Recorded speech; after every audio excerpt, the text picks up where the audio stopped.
Good morning students. कालच्या तासाला आपण मागच्या व्हिडिओमध्ये पॉलिनोमियलचे फॅक्टर्स कसे मिळवायचे हा भाग बघितला होता. पुन्हा एकदा मी तो भाग रिपीट करतो.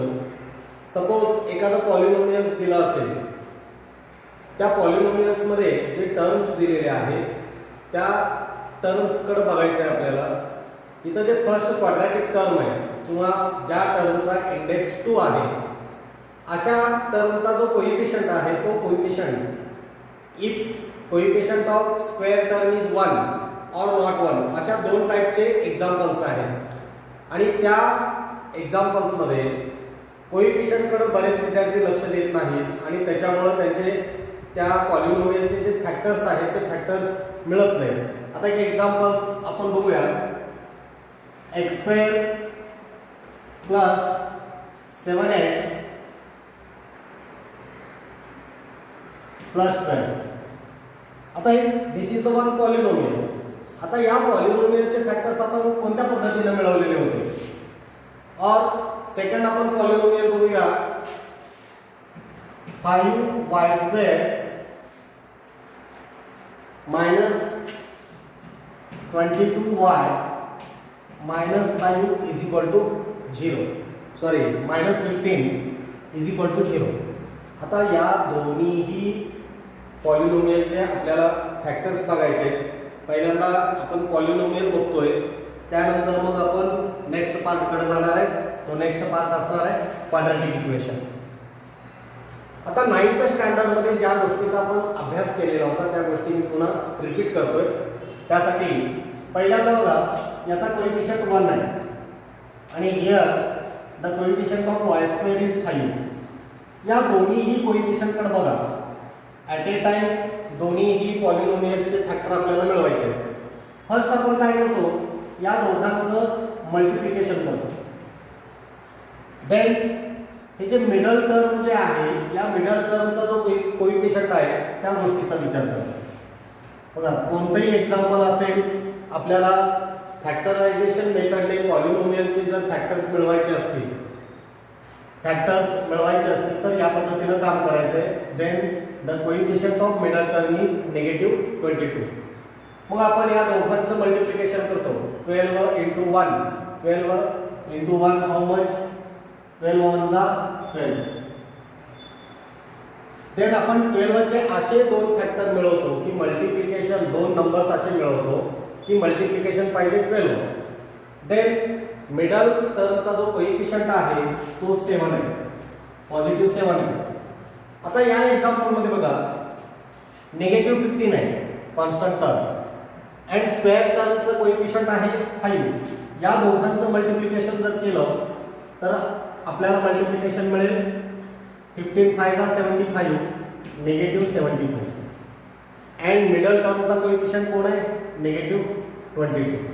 आता आपण इथं या बॉक्समध्ये दोन नंबर लिहितो. असे दोन नंबर आपल्याला फाइंड आउट करायचे की ज्या दोन नंबरचं मल्टिप्लिकेशन या एक्झाम्पल मध्ये 12 आहे आणि त्या दोघांचं सम आहे 7. त्या दोघांची बेरीज किती मिळायला पाहिजे? 7 मिळायला पाहिजे. मग आता 12 मल्टिप्लिकेशन असणारे पेअर्स किती आहेत बघा.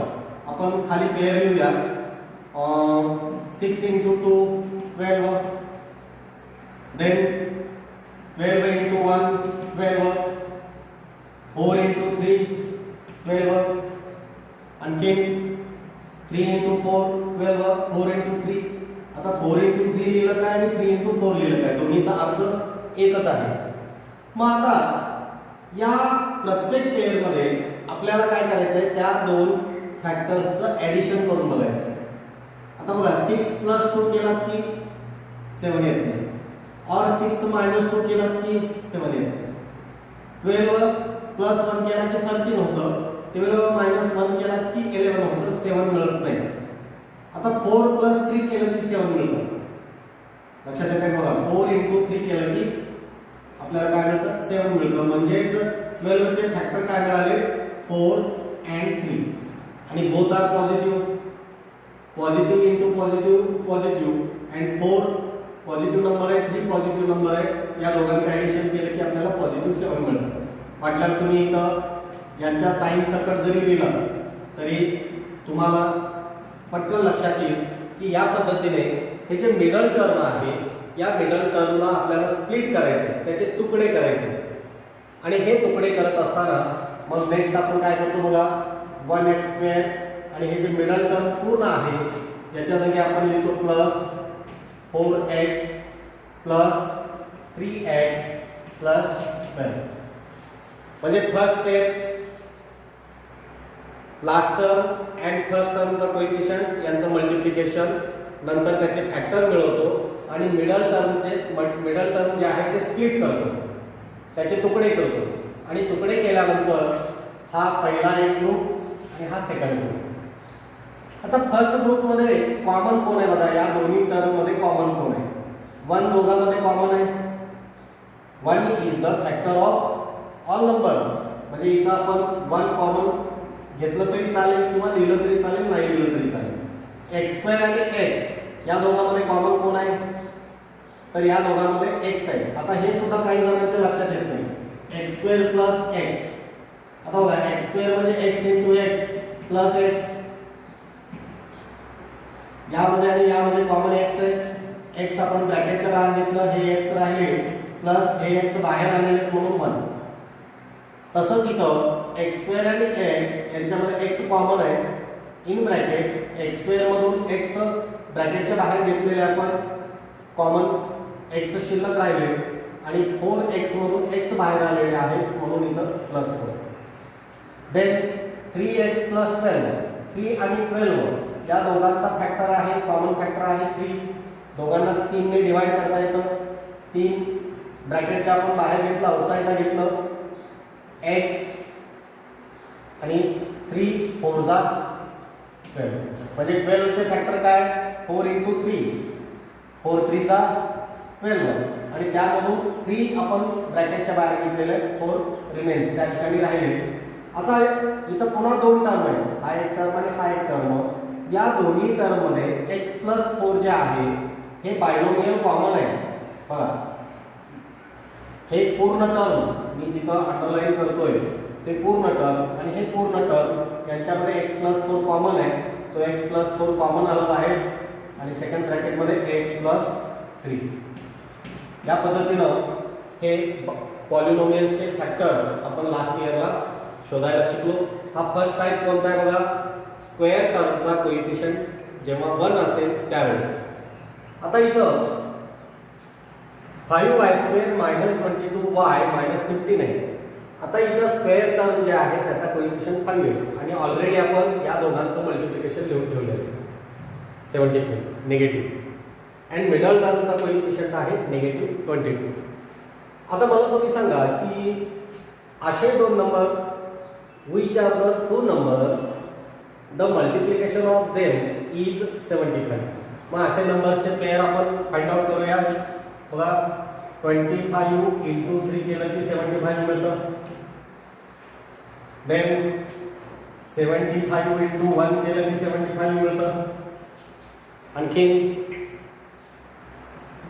15 इंटू 5 केलं की 75 मिळतं, अजून 75 कोणाच्या टेबलमध्ये येतं बघा, तर आपल्याला असे 3 पेअर मिळतात। आता प्रत्येक जोडीला एक प्रश्न विचारायचं की आपल्याला पाहिजे 22, 15 प्लस 5 केल्यावर 25 येतात का? नाही। 75 प्लस 1 केलं की 22 येतात का? नाही।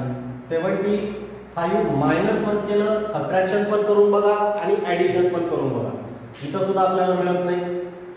25 प्लस 3 केलं की 28 होतात आणि 25 मायनस 3 केला की 22 मिळतं, म्हणजे आपल्याला हे पेअर मिळालं। आणि 25 इंटू 3 इथं आपण लिहिलं।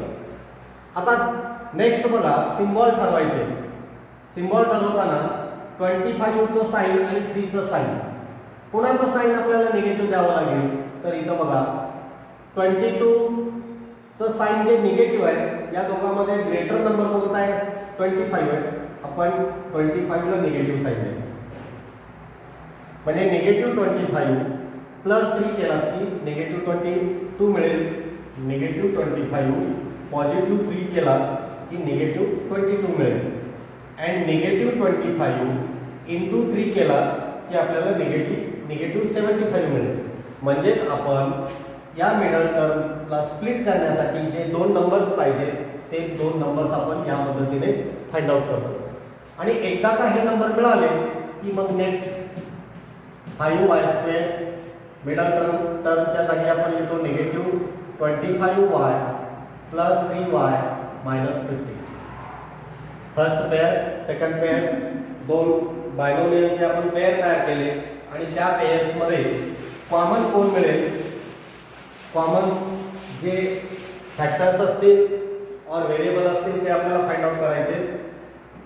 5 आणि 25 या दोघांना तुम्हाला कशाने डिवाइड करता येईल. 5 ने डिवाइड करता येईल. 5 ने डिवाइड केल्यानंतर 5 y² अँड y मध्ये y कॉमन आहे इन ब्रॅकेट.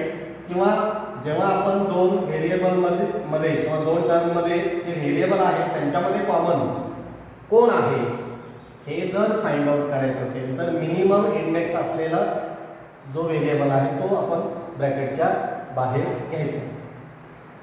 5y² मधून 5y ब्रॅकेटच्या बाहेर आले मग ब्रॅकेटमध्ये कोण राहिलं बघा फक्त y.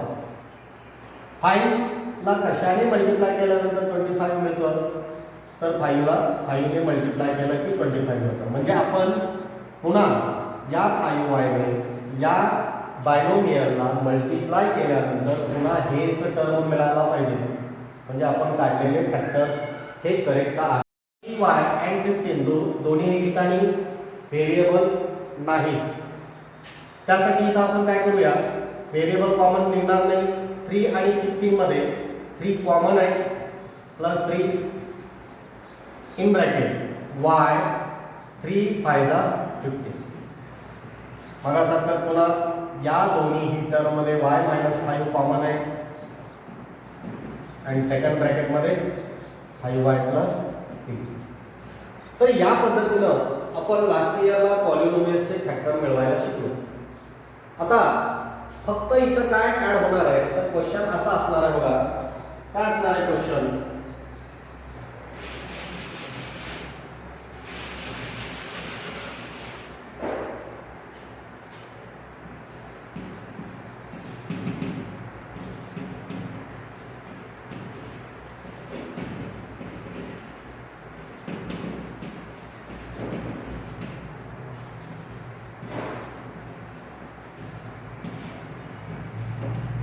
काय क्वेश्चन.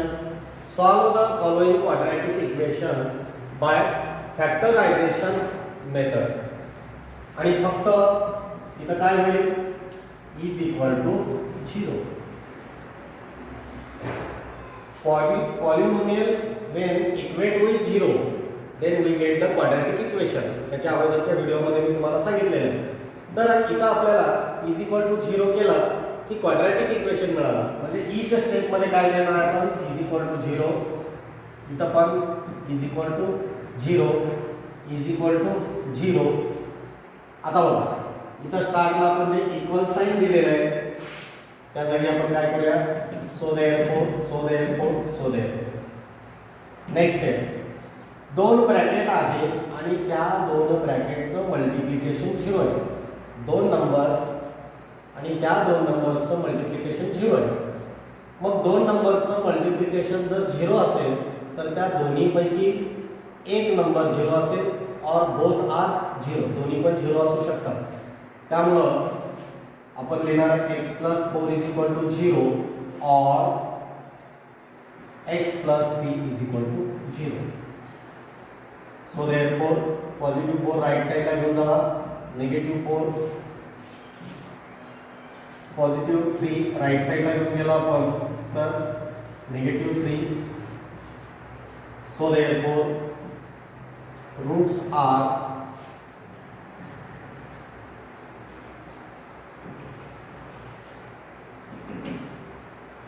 -4 and -3. कोणताही क्वाड्रॅटिक इक्वेशन घेतला की त्याला आपल्याला दोनच रूट मिळतात. का दोन रूट मिळतात? कारण इथं स्क्वेअर आहे. स्क्वेअर रूट घेतलं की आपल्याला दोन नंबर्स मिळणार. सेम असंच आपल्याला इथं सेकंड एक्झाम्पल मध्ये काम करायचं. आता इज इक्वल टू 0 लिहिला की आपल्याला काय मिळणार, quadratic equation is equal to 0 is equal to 0 is equal to 0. Next step, so therefore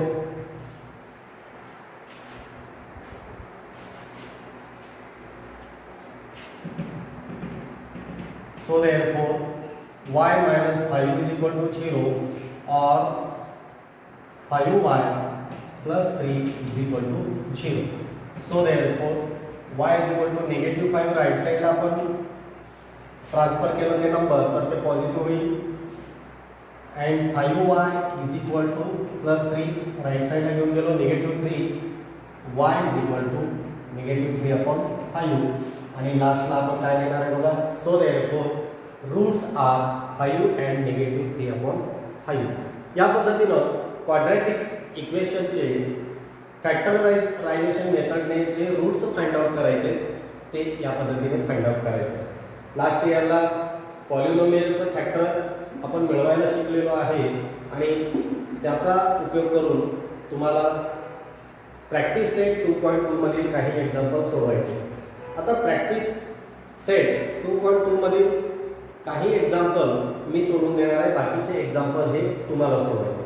आता त्यातील काही टिपिकल एक्झाम्पल, काही एक्झाम्पलमध्ये विद्यार्थ्यांच्या मनामध्ये जो गोंधळ निर्माण होतो तो गोंधळ कोणत्या एक्झाम्पलमध्ये तयार होतो ते एक्झाम्पल फक्त मी सोडवणार आहे आणि अदर एक्झाम्पल जे आहे ते एक्झाम्पल्स तुम्ही सॉल्व्ह करायचे.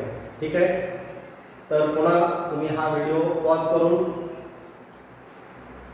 हे जे दोन एक्झाम्पल आपण सॉल्व्ह केलेले ते आपल्या नोटबुकमध्ये लिहून टाका.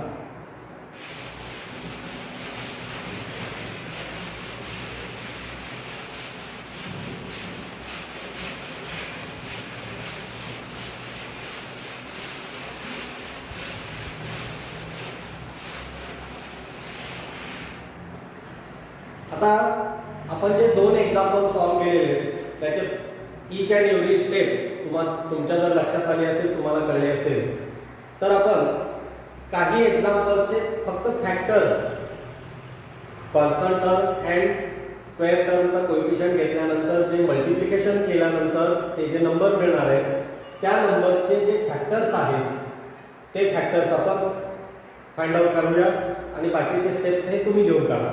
आता क्वेश्चन नंबर 1 मध्ये सॉल्व द प्रॅक्टिस सेट 2.2 बरं का.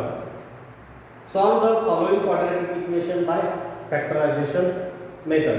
आता फर्स्ट एक्झाम्पल जे दिलेलं आहे x² मायनस 15x प्लस 54 हे एक एक्झाम्पल मी सोडून देणार आहे. सेकंड, थर्ड, फोर्थ तुम्ही सॉल्व करायचं. त्यानंतर फिफ्थ, सिक्स्थ, सेवन्थ, 8, 9, 10, 11, 12 हे अदर एक्झाम्पल जे आहेत ते मी सॉल्व करणार आहे. तर आपण पहिल्यांदा फर्स्ट एक्झाम्पल सॉल्व करूया.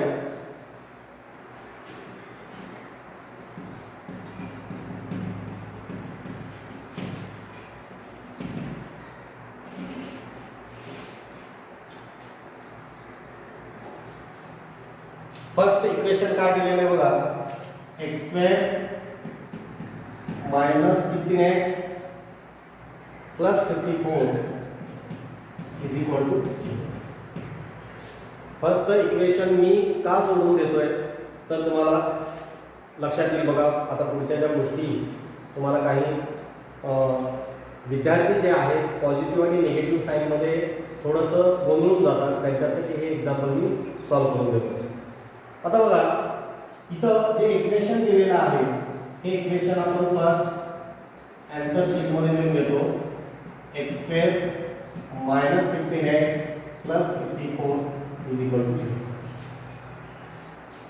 नेक्स्ट स्टेप काय करतो आपण, कॉन्स्टंट टर्म अँड स्क्वेअर टर्मचा कोएफिशियंट 1 आहे या दोघांचं मल्टिप्लिकेशन घेतो. 54 इंटू 1. 54 इंटू 1 केला की काय मिळेल 54. 54 इंटू 1 केला की 54. देन मिडल टर्मचा कोएफिशियंट कोण आहे बघा, निगेटिव्ह 50. आता आपण या 54 ला बोलणार आहे आणि त्याला विचारणार की अरे बाबा कोणते दोन नंबर्स घेतल्यानंतर मल्टिप्लिकेशन 54 येईल. तर तो सांगेल 54 इंटू 1 घेतला की 54 मिळेल. देन 18 इंटू 3 केला की 54 मिळेल. 6 इंटू 9 केला की 54 मिळेल. आणखी गुणाच्या टेबलमध्ये येतं बघा 27 इंटू 2 केला की 54 मिळेल. लक्षात येते का? म्हणजे एवढे पेअर्स आपल्याला मिळतात. 54 इंटू 1, 18 इंटू 3, 6 इंटू 9, 27 इंटू 2. आता इथं दोन पेअर असे दिसतात तुम्हाला की ज्या दोन पेअरमध्ये आपल्याला मिडल टर्मचा जो कोइफिशियंट आहे 15 तो मिळतो. असे दोन पेअर कुठले कुठले बघा इथं मिळत नाही, कारण 54 मायनस 1 केलं की 15 मिळत नाही. कारण 27 मायनस 2 केलं तरी 15 मिळत नाही. इथं सबट्रॅक्शनच करावं लागेल, कारण ॲडिशन केल्यानंतर नक्कीच इथं ॲडिशन हे जे आहे हे 54 पेक्षा जास्ती, इथं 27 पेक्षा जास्ती, म्हणून सबट्रॅक्शन करून बघितलं आपण. 27 मायनस 2 केला की 25 मिळतं, 15 मिळत नाही. बट या दोन पेअरमध्ये आपला गोंधळ होतो, कारण 18 प्लस 3 केला की 15 येत नाही. बट 18 मायनस 3 केला की आपल्याला 15 मिळतं. 18 मायनस 3 केला की 15 मिळतं. आणि इथं 6 प्लस 9 केला की 15 मिळतं. बघा ना, एक लक्ष द्या. आता जे ॲडिशन और सबट्रॅक्शन करणार आहे, आपल्याला जे आन्सर मिळणार आहे ते निगेटिव्ह पाहिजे. निगेटिव्ह पाहिजे. मग आता 15 मिळण्यासाठी 18 इंटू 3 केला म्हणजे 18 मायनस 3 केला की आपल्याला 15 मिळतं. मग निगेटिव्ह 15 जर पाहिजे असेल तर निगेटिव्ह 18 प्लस 3. निगेटिव्ह 15 पाहिजे आपल्याला. निगेटिव्ह 18 प्लस 3 या पेअरचं बोलतोय मी. आपल्याला निगेटिव्ह 15 पाहिजे, मिडल टर्मचा coefficient. Negative 18 plus 3 is equal to negative 15 आहे. बट आपल्याला या दोन नंबर्सचं मल्टिप्लिकेशन घेतल्यानंतर काय मिळेल? 54 पॉझिटिव्ह मिळणार नाही, कारण निगेटिव्ह 18 इंटू 3 केला की निगेटिव्ह 54 मिळतं. बट आपल्याला मल्टिप्लिकेशन दोन नंबर्सचं काय पाहिजे? पॉझिटिव्ह पाहिजे. मग पॉझिटिव्ह पाहिजे असेल तर हे पेअर घेतल्यानंतर आपल्याला त्याचे फॅक्टर्स करेक्ट मिळणार नाहीत. त्यामुळे आपण हे पेअर घेणार नाही. का घेणार नाही हे लक्षात आलं? हे लक्षात ठेवा, कारण आपल्याला दोन नंबर्स पाहिजे, त्या दोन नंबर्सचं मल्टिप्लिकेशन पाहिजे पॉझिटिव्ह 54 अँड त्यांचं ॲडिशन और सबट्रॅक्शन केलं की निगेटिव्ह 15 मिळालं पाहिजे. मग असे दोन नंबर्स मिळवण्यासाठी आपण 18 आणि 3 यूज केला तर निगेटिव्ह 15 कधी मिळेल? 18 ला निगेटिव्ह साईन दिला तरच निगेटिव्ह 15 मिळेल. बट या दोघांचं मल्टिप्लिकेशन केल्यानंतर पॉझिटिव्ह 54 मिळत नाही, निगेटिव्ह मिळतं. त्यामुळं हे पेअर आपण घेणार नाही. बट या पेअरमध्ये काय गंमत?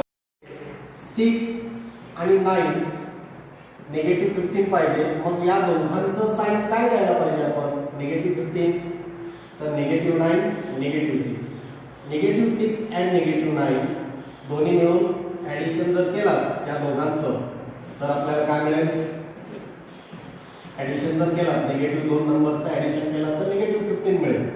अँड निगेटिव्ह 6 इंटू निगेटिव्ह 9 केला की पॉझिटिव्ह 54 मिळतात. निगेटिव्ह इंटू निगेटिव्ह पॉझिटिव्ह, म्हणून हे पेअर जे आहे हे पेअर आपल्याला घ्यावं लागेल. हे फर्स्ट एक्झाम्पल मी का सांगतोय तर काही एक्झाम्पल्स असे आपल्याला बोर्डाच्या एक्झाममध्ये येऊ शकतात जिथं काही विद्यार्थी ही जोडी घेतात, हे पेअर घेतात आणि पटकन एक्झाम्पल सॉल्व करतात आणि त्यांचा आन्सर रॉंग येतो. आणि काही विद्यार्थी हे पेअर घेतात पण सिम्बॉल घेताना सुद्धा काही चुका केल्या की तुमचं सुद्धा आन्सर चुकणार आहे. पण हे पेअर तुम्ही घेतलात तर तुम्हाला करेक्ट आन्सर मिळेल.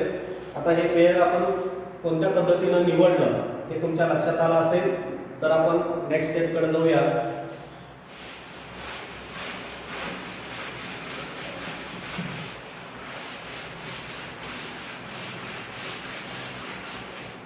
काय मिळालं बघा पेअर 9 into 6 आणि या दोघांचं सिंबल निगेटिव्ह घ्यावं लागेल.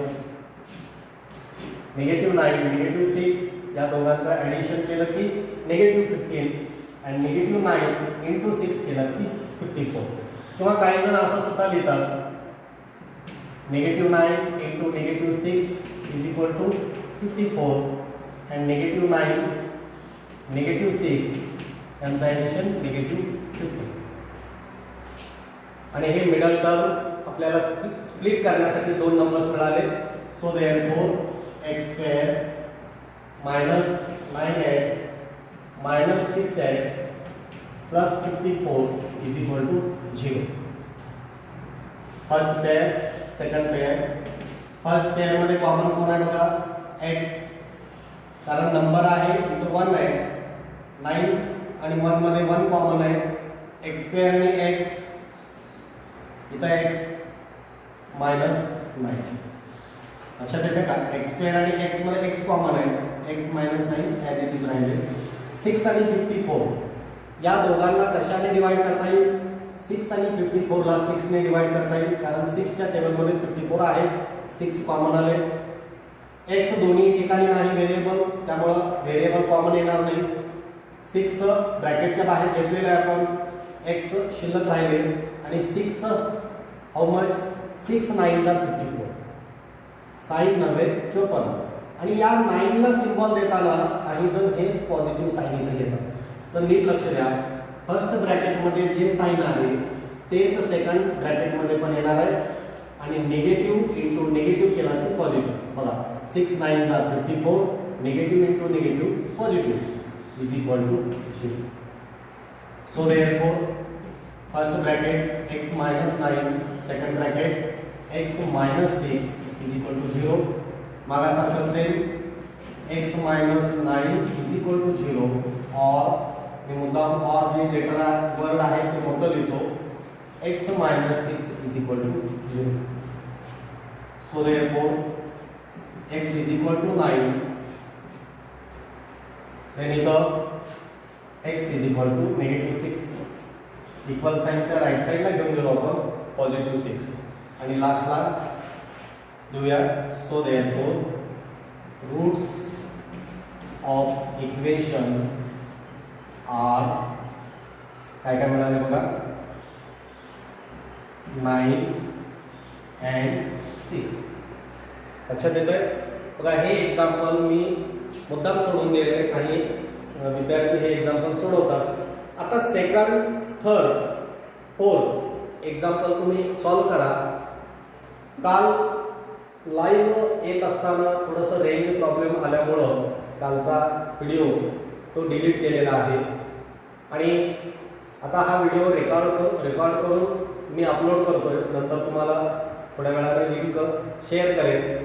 बट तुम्हाला हा व्हिडिओ समजला का नाही किंवा काय वाटलं हे तुम्ही मला व्हॉट्सअपवर मेसेज करा. याच ठिकाणी थांबतो आणि तुम्हाला होमवर्क काय दिलेलं आहे बघा. एक्झाम्पल नंबर 4 पर्यंत. फर्स्ट एक्झाम्पल मी सोडवलंय. Second, third and fourth example standard फॉर्ममध्ये इक्वेशन लिहा आणि सॉल्व करा. आणि जमलं तर फिफ्थ आणि सिक्स्थ सुद्धा तुम्ही सोडवण्याचा प्रयत्न करा. नेक्स्ट व्हिडिओमध्ये आपण एक्झाम्पल नंबर 5, एक्झाम्पल नंबर म्हणजे नेक्स्ट जे आहेत other examples from practice set 2.2 मधील आपण नंतर सॉल्व करूया. इथंच मी थांबतो. थँक्यू.